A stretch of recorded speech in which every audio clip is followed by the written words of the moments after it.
If you're looking to sell your Tucson home, here's the hard truth. What got you top dollar 2 years ago is not enough anymore. I'm Angie Kuzma with the Stratton Group, and we help homeowners sell their home all the way from Oro Valley, Marana, Sahuarita, Green Valley, Vail, and the Catalina Foothills, so the whole Tucson area. Our goal is always to help our clients sell their home as fast as possible for the highest dollar amount with the best experience we can possibly give them. Our team is on track to sell approximately 425 homes this year, and I'm going to walk you through what's working right now in the current market if you want to sell your home for top dollar. I'm going to walk you through how to prep your home the right way, how to make it look the best it can possibly look, what needs to happen on our side when we market your home, and also answer the biggest questions that we get from sellers in Tucson. And of course, if you want to see what your home is worth today, you can grab the link in the description below for your free home valuation.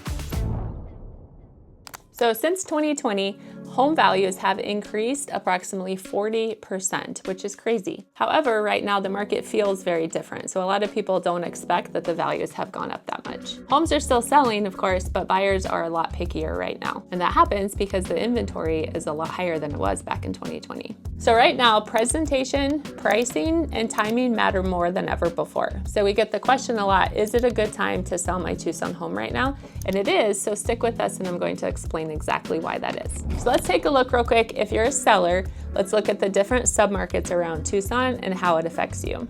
So in Oro Valley, there's definitely high demand for move-in ready homes. So if you're going to put your house on the market in Oro Valley, you want to make sure that it is move-in ready where a buyer feels like they don't have to do any work prior to moving in. So if you're a seller in Vail, you're competing against a lot of new builds. So again, the houses need to be move-in ready and they need to be a high quality home. Otherwise, the buyers tend to choose new construction because it is move-in ready and they don't have to do any work. If you're a seller in Marana, what is really popular right now is space and affordability.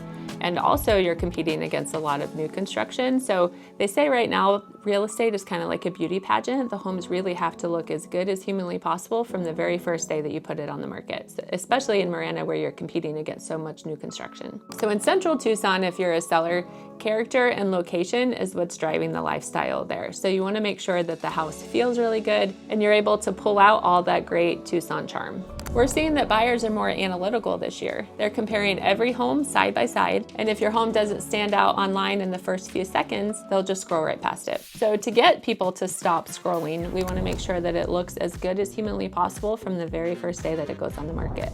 So with the Stratton Group, we use a professional photographer so that your house stands out to everyone.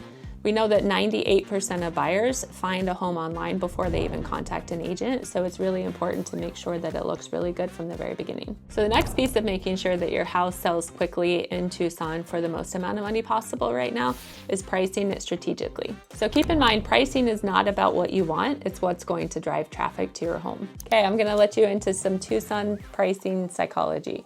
When you price your home correctly, it becomes the magnet in the neighborhood. So either your home is going to help sell the competition or the competition is going to help sell your home.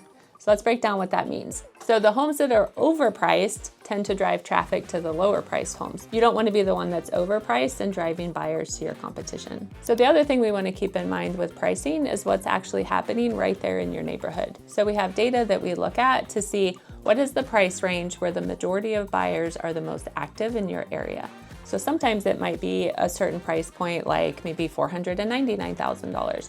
And then other times in other neighborhoods, it might be increasing it by $100 where you're at $500,000 because that's a bigger buyer pool. So we look at the data to see exactly where your house should be priced in order to get the highest number of buyers' eyes on your home. The next piece is looking at what homes do we want to pay attention to in order to come up with the right price to start marketing your home at. So you have to keep in mind what the value of the house is and what the starting point is. It can sometimes be two different numbers. So we want to look at sold homes when the market is really stable. So back in 2020, when the houses were selling very quickly, we were going off of sold homes, and that's how we determined where to price your home. When the market shifts a little bit, then we have to change our pricing strategy. So when competition is high, we tend to look more at the active competition because we want to make sure that your house stands out from all your competition. So we look at price. Does it stand out with price? And does it stand out with the amenities? And then when prices are shifting quickly, we look at the pending deals. So the sold comparables don't matter as much and the active ones don't matter as much. What really matters when the market is moving quickly and prices are changing quickly is what's actually going into contract. So when it comes to pricing your home correctly, in order to get it sold, you need an experienced agent such as ourselves in order to make sure that you're doing it in a way that is going to get you the most attention and get your home sold for the highest price possible. Okay, spoiler alert, the number one question that we get when it comes to pricing a home is, should I price my house high in order to leave some room for negotiation? And that is the number one biggest mistake that we see. If you price your home high, you don't actually leave room for negotiation, you lose your audience. So you want to price it right. You want to create urgency and you want the buyers to drive the price up, not down. So here's an example. We listed a house the other day and the ideal value of that home at that moment was about $975,000. Instead of listing it at $975,000, we actually listed it at $950 in order to create buyer urgency, get some extra competition and drive the price up. We don't want to drive it down. So within 4 days, we had 3 offers. 2 of them were cash, and we actually got the house into escrow at $985,000. If we had started the original price at $975,000, it would be rare that we would get it up to $985,000. So pricing it strategically at the beginning, a little bit under the actual market value, creating the urgency, creating competition between buyers, and creating a huge bidding war is how we got the seller the most amount of money. Okay, the next piece is prepping your home to make sure that it stands out. So by the time a buyer actually gets into your home, they've already actually taken a tour of your house. They've just done it online. So we want to make sure that that very first tour that they did online is unforgettable. So how do you prep your house to make it unforgettable? Okay, number 1 is deep clean. Arizona dust does show in photos, so we want to make sure that there's no dust around. That dust shows up on furniture, obviously, and the number 1 hiding spot is actually on the baseboards. So always, always, always clean your baseboards prior to photos happening. Okay, let's talk about landscaping. Desert landscaping is a big driving factor, especially for people that are seeing your home from out of state. So we want trimmed trees, a pop of color helps stand out in pictures, and then gravel that is either fresh or at least clean. So use the blower, get all the little pieces of mesquite trees out of there, make it look nice and fresh. So let's talk about paint. Buyers like to have bright, fresh homes. So touch-up paint, sometimes the paint touch-up needs to happen on the doors, around the handles. Sometimes it needs to happen on the walls. Sometimes it needs to happen on the stairways if it's a 2-story home and you have all the little fingerprints from kids. And baseboards are another one that can really use some good touch-up paint. Next is decluttering. So we don't want to have a messy house. You want to declutter it. You want to go ahead and get some of maybe the small furniture out into the garage and get that packed so that the spaces look as big and open as possible. So I always tell sellers, you're not just selling a home, you're actually selling a feeling. So buyers want to be able to come in and feel and envision what it would be like if they were the ones living there. So what does it feel like in the morning when they're having coffee? What would it feel like if they're having an evening barbecue with some friends? What would it feel like for a family dinner? So pay attention to what the feeling of the home will be when someone walks into it. So one of the questions we get often is, do I need to do big renovations before selling my Tucson home? The answer is not typically. So usually you can just focus on the small wins. So again, fresh paint, lighting, and curb appeal. Those are the 3 areas that you're going to get the biggest return. The next question that we get a lot is, do buyers care about energy efficiency? Again, since new construction is such a big competitor for certain areas in Tucson, it really is pretty important to quite a few buyers. So newer AC units and really good windows that keep the Tucson heat out are definitely selling features. Okay, let's talk about marketing. This is where a lot of listings miss the mark. We don't want your house to look like all the rest of the competition. We need it to stand out to buyers. So professional photography, drone videos, and even twilight pictures when needed are 3 of the ways that we make our listings stand out from the competition. Okay, next is teaser reels for both Instagram and YouTube Shorts. We want to be able to create some curiosity for the buyers that see your home. Paid social media ads are another piece that helps us stand out and helps us get more eyes on your property. So we do paid social media ads that relate to the part of town that you're in. So if you're in Oro Valley or Marana or Vail, our target ads are going to focus on buyers in that area. We also have weekly highlights on our social media pages to help your house stand out from the competition as well. We also have weekly listing highlights on Fridays right after your house goes live, again for some extra eyes on your property. We also do email blasts, and we retarget to buyers that are looking at other homes that are similar to yours. We actually get a lot of calls from sellers that have had their house on the market with other agents or other teams in Tucson and they weren't able to sell the house. So if you fall into that category, give us a call. I would love to have a one-on-one consultation with you and show you exactly what we do different. So another question we get is, does professional photography really matter?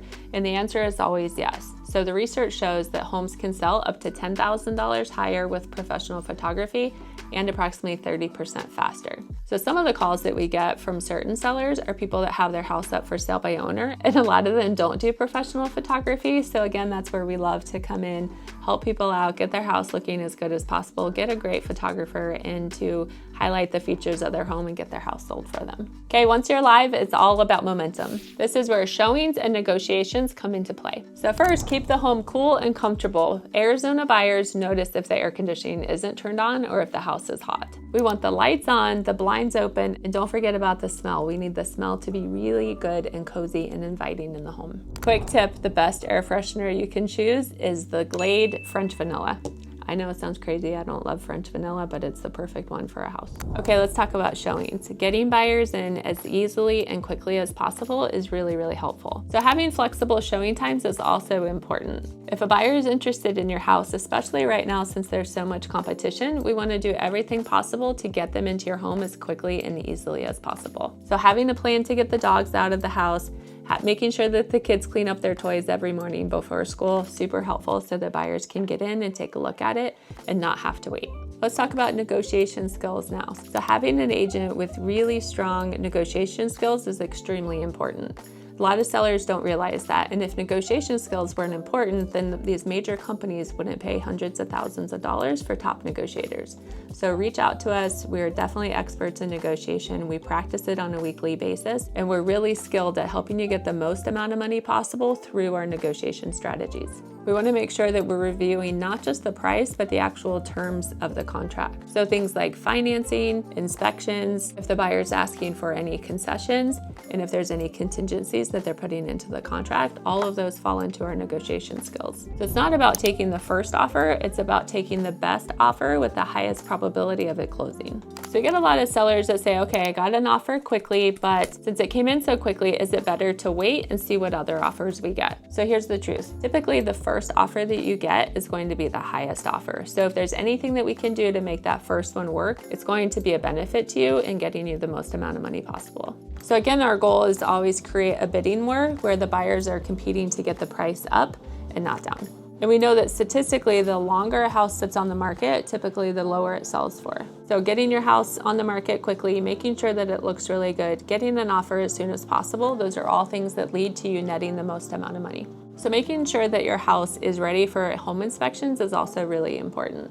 So we see a lot of buyers right now, since there's so much competition, if they come across big issues during the home inspection, they're tending to cancel that contract and move on to a different house. So we can do things like have our preferred home inspector go in and do a pre-listing inspection to make sure that your home is really good, really ready to go, and is going to shine when it comes to the buyer's inspections. Now let's talk about what happens behind the scenes, where most sellers don't see, but it's also a place where deals can fall apart if you don't have an experienced agent working on your side. So staying in constant communication with the escrow officer to make sure that everything is on track to close correctly. So all your legal documents, some sellers have like an LLC or a trust that they're selling with. So we want to make sure that the escrow company is really on top of that and make sure that it's a nice, smooth process and doesn't cause a delay or cause something to happen to make the buyer cancel. Also, staying in constant communication with the buyer's lender is really important, because we want to make sure if there's any hiccups with that buyer's loan, that we find out about it as quickly as possible so we can help solve it. So repair negotiations is something else behind the scenes that we do on your behalf. So after the buyer gets the home inspection done, they have until the final day of the inspection period to ask for any repairs that they want done. So we definitely have to step in as strong negotiators to make sure that we hold that deal together, we make it a win-win for the buyer and the seller, and if there's anything important to the buyer that might cause them to cancel, we want to know what that is so that we can communicate that with you and see if that's something that you're willing to fix and also increase the chances of holding that deal together all the way till closing. So maintaining a really strong, positive relationships with the other Tucson agents is really important as well. So since we've done so many deals, we have built strong relationships over the 15 years that I've been in real estate. And it's really important because other agents in town know that we're professional. They know that we work really easily with them, and they know that our files are going to be complete, our houses are going to look really good, and we increase the chances of a house closing. So us maintaining tight communication with lenders, with the escrow company, and with the other agent that's on the other side of the transaction is extremely important. So our team tracks every single step of the escrow process from start to finish every single week in order to prevent last-minute surprises and last-minute stress. So another common question that we get from sellers is what happens if the appraisal comes in low? So we can appeal the appraisal or we can try to renegotiate. Having a strong agent that understands deeply the Tucson micro markets is extremely important. We're familiar with the values, and if we have to renegotiate or have to try to prove the value over the appraisal, then we have the ability and the knowledge to do so. I hope you found value in this video and enjoyed it, and if you did, please take just a quick moment and like and subscribe so that you don't miss out on any of our future videos and we can keep you up to date in the Tucson market. And of course, if you're looking to sell, you can book a one-on-one consultation in the link below. We'll help you build a plan to sell faster and for top dollar. See you guys on the next video.